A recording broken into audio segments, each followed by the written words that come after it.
So hi guys and welcome to my channel Miss Organism. So guys आज हम लोग पढ़ने वाले हैं क्लास 6 का चैप्टर नंबर 1 जियो का, जिसका नाम है the earth in the solar system. तो सबसे पहले हम लोग यहाँ पे एक पैसेज दिया हुआ है, उसको रीड कर लेते हैं।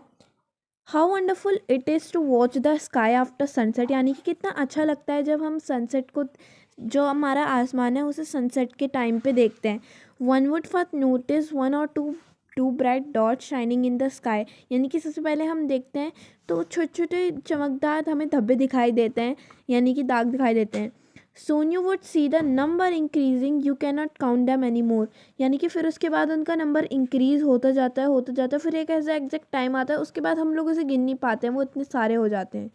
The wool sky is filled with टाइनिंग टिनी shining object, यानी कि जो पूरा का पूरा आसमान हो जाता है फिर वो उन्हीं छोटी छोटी चीज़ों से, छोटी छोटी चमकदार चीज़ों से भर जाता है। उनमें से कुछ ब्राइट होते हैं और कुछ डिम होते हैं। It seems as if the sky is stud with diamond, यानी कि ऐसा लगता है जैसे जो हमारा आसमान होता है ना उसमें किसी ने हीरे जड़ा दिए हों। They all appear to be twinkling but if you look at them carefully you will notice that some of the do not tinkling as other do, यानी कि पहले तो हमें देखने पे सब ट्विंकलिंग लगते हैं, लेकिन अगर हम ध्यान से देखें ना तो ज़रूरी नहीं कि सबके सब ट्विंकल ही कर रहे हो, उनमें से कुछ ट्विंकल नहीं भी कर रहे होते हैं। They simply glow without any flicker just as the moon shines, यानी कि वो ग्लो करते हैं, सिंपल ग्लो करते हैं, वो ऐसे चमकते धमकते नहीं हैं और बिल्कुल फ्लिकर नहीं करते हैं, बिल्कुल मून की तरह रहते हैं। जैसे मून को हम देखते हैं ना कि मतलब वो चमकता तो नहीं है लेकिन हाँ उसके अंदर लाइट होती है, वैसे ही। Along with these bright objects, you may also see the moon on most of the days. It may, however, appear at different time, in different shape and at different position. यानी कि इन bright objects के अलावा हम moon को भी बहुत बार हमने moon को भी देखा है, जो कि रात के टाइम पे ही आता है, ऑब्वियस सी बात है। It may however appear at different time in different shape and at different position, यानी कि जो हमें मून दिखाई देता है ना वो अलग अलग समय पे भी आ सकता है और उसकी कोई सी भी अलग शेप हो सकती है। ज़रूरी नहीं है कि वो गोले में है तो हर टाइम वो गोल ही रहे, वो कभी फ्लैट हो जाता है या फिर कभी ऐसे उसकी ऐसी करके शेप बनती है।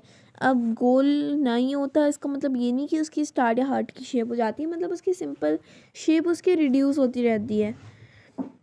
आ तो यहाँ पे you can see the full moon only once in about a month time, it is full moon night और पूर्णिमा, यानी कि ये जो टाइम होता है ना ये फुल मून नाइट, तो जब हम पूरा का पूरा चाँद देखते हैं तो इसे हम हिंदी में पूर्णिमा भी कहते हैं।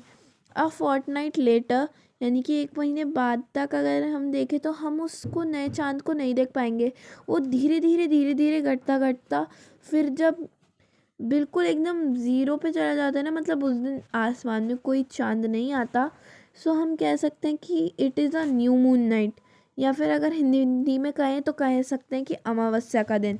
On this day you can watch the night sky best provided it is a clear night, यानी कि अगर हम उस दिन देखें तो उस दिन बिल्कुल साफ साफ सी रात रहती है, बिल्कुल हमें स्काई में कुछ ज़्यादा दिखता नहीं है, मून तो बिल्कुल नहीं दिखता।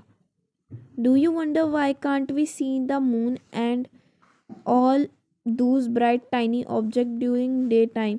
यानी कि कभी आप लोगों ने सोचा है कि मतलब हम रात के टाइम पे तो ये मून्स को, सितारों को, इन सब को देख लेते हैं, इनको कभी हम डे के टाइम पे क्यों नहीं देख पाते? सो यहाँ पे लिखा हुआ है it is because they are very bright light of the sun does not allow us to see all these bright objects of the night sky, यानी कि वो एक्चुअली होता है इसलिए क्योंकि ना जो सन होता है वो उन्हें अलाउ नहीं करता, मतलब जो सन की लाइट होती है ना वो मतलब इतनी ज़्यादा होती है कि मतलब वो जितनी उसकी लाइट है फिर वो जो स्टार्स वगैरह ना उन सब की लाइट उसके सामने कम पड़ जाती है सन के सामने, इस वजह से फिर हमें सन की रोशनी दिखाई देती, क्योंकि हमारे देखो अर्थ पे ही दिन डे और नाइट हो रही है, बाकी जो सोलर सिस्टम है वहाँ पे तो डे और नाइट हो नहीं रही, इसलिए। The sun, the moon, and all those objects shining the night are called celestial bodies. यानी कि जो सन है, मून है, ये सब ना शाइनिंग ऑब्जेक्ट्स हैं, मतलब ये रात के टाइम पे ट्विंकल करते हैं और मतलब सोलर सिस्टम में रहते हैं, तो इन्हें हम सेलेस्टियल बॉडीज़ कहते हैं।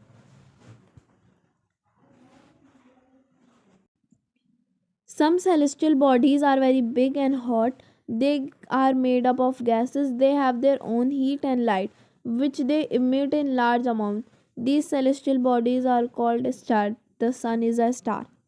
यानी कि अब इस पैराग्राफ में हमें कहा गया है कि जो कुछ सेलेस्टियल बॉडीज़ होती हैं ना वो बहुत ज़्यादा बड़ी बड़ी और गर्म होती हैं क्योंकि वो गैसेस से बनी होती हैं।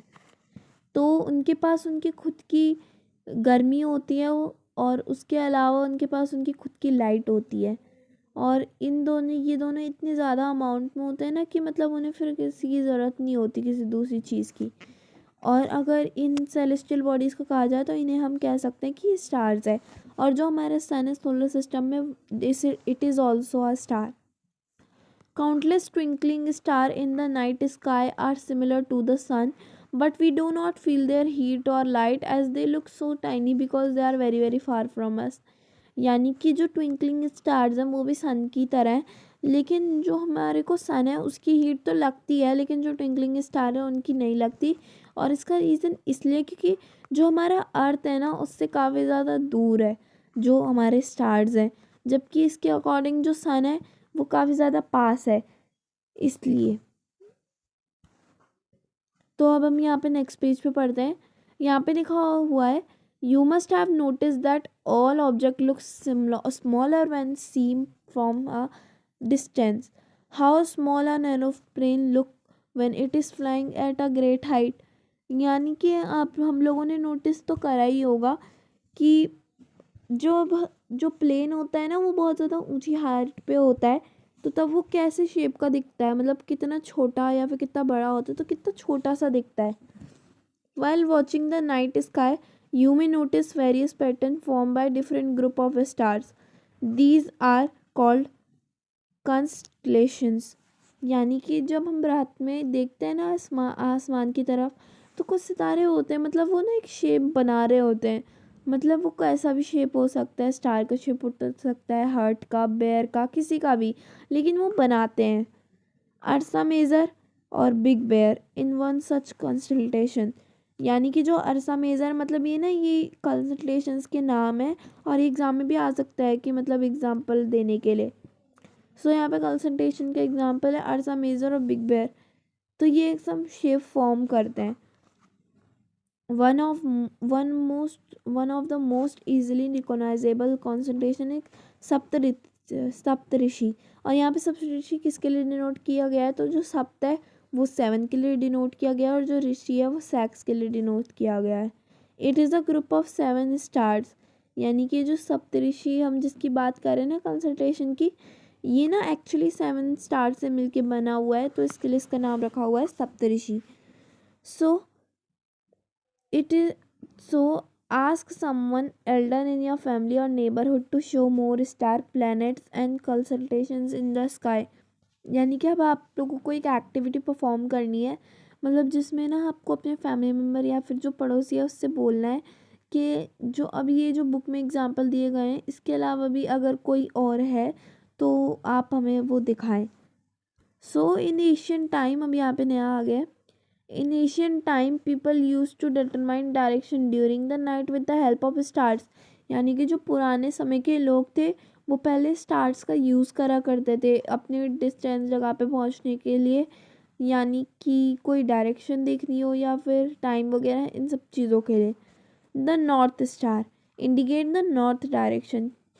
It is also called the pole star. यानी कि पोल स्टार या फिर नॉर्थ स्टार दोनों ही इसी के नाम है। और मतलब ये ना नॉर्थ डायरेक्शन को हमेशा शो करता था। ऑब्वियस सी बात है, अगर देखो नॉर्थ स्टार है तो अभी नाम के हिसाब से तो ये नॉर्थ को भी डायरेक्शन को शो कर रहा है। इट ऑल में remain in the same position in the sky. यानी कि ये जो पोल स्टार होते हैं ना वो हमेशा एक ही पोजीशन पे होते हैं। जैसे आज हमने कहीं और देख लिया तो फिर बाद में कहीं और भी देखेंगे तो भी वहीं पे रहेगा। We can locate the position of the pole star with the help of Saptarishi. यानी कि जो सप्तऋषि है ना उससे हम पता लगा सकते हैं कि हमारा पोल स्टार कहाँ पे है। Look at figure 1.1. You will notice that if an imaginary line is drawn joining the pointer stars and extends further, it will join point to the pole stars. यानी कि अगर हम यहाँ पे अगर हम देखें ना फिगर में, तो यहाँ पे बताया गया है कि ये जो सप्तऋषि ना, देखो यहाँ पे 7 स्टार, 1 2 3 4 5 6 7, तो ये जो 7 स्टार्स हैं इनमें अगर एक लाइन ले जाई जाए ना, तो फिर वो जब एक स्टार पे आकर लगेगी तो वही होगा हमारा पोल स्टार या फिर नॉर्थ डायरेक्शन, जो भी हम कहना चाहें। Some celestial bodies do not have their own heat and light, यानी कि कुछ सेलेस्टियल बॉडीज होती हैं जिनके पास उनकी खुद की हीट या फिर लाइट नहीं होती। So they are lit by the light of the stars, such bodies are called planet, यानी कि जिनके पास अपनी खुद की हीट और लाइट नहीं होती ऐसे, और वो दूसरे स्टार्स से अपनी हीट या वो लेते हैं हीट और लाइट, तो उन बॉडीज़ को हम कहते हैं सोलर सिस्टम में प्लैनेट। और अभी प्लैनेट वर्ड आया कर से, तो the word planet come from the Greek word planetai which means wonders. So the earth on which we live is a planet, यानी कि जिस अर्थ पे हम रह रहे हैं वो भी एक प्लैनेट ही है। It gets all its heat and light from the sun, यानी कि जी अपनी सारी की सारी जितनी भी हीट और लाइट है वो सन स्टार से लेती है, और जो हमारी पृथ्वी है उससे काफ़ी ज़्यादा नज़दीक है, जो कि बहुत ज़्यादा नियरेस्ट स्टार है। If you look at the earth from this great distance, say the moon, it will appear to be shining just as the moon, यानी कि अगर हम ग्रेट डिस्टेंस से देखना चाहें ना, तो हमें दिखेगा कि बहुत ज़्यादा दूर है जो हमारा सन है वो हमारे उससे। और the moon that we see in the sky is a satellite, यानी कि जो मून हम स्काई में देखते हैं ना, हम आसमान में देखते हैं, वो एक सैटेलाइट है। It is a companion of our earth and move round it. Like our earth there are 7 other planet that get heat and light from the sun. Some of them have their own moons too. यानी कि अभी हमें यहाँ पे बताया गया है कि जो हमारी मून है वो एक सैटेलाइट है, और जो हमारे अर्थ है ना उसके अलावा 7 प्लैनेट्स और हैं जो कि अपनी सारी की सारी हीट सन से ही लेते हैं, और उनके पास अपने एक मून्स है जो कि बहुत सारे भी हो सकते हैं और बहुत कम भी हो सकते हैं इन कंपैरिजन टू अर्थ। सो अब हम अपना ये जो नेक्स्ट टॉपिक है ना, द सोलर सिस्टम, इसे अब हम लोग नेक्स्ट वीडियो में कंटिन्यू करेंगे। सो आई होप तुम लोगों को अब तक इस वीडियो में जितना भी मैंने बताया वो क्लियरली समझ आ गया होगा। अगर समझ में आ गया है तो वीडियो को लाइक एंड चैनल को सब्सक्राइब कर लेना। एंड इसका नेक्स्ट पार्ट भी जल्दी आने वाला है, so get updated with bell notification को भी ऑन कर लेना। तब तक के लिए बाय बाय।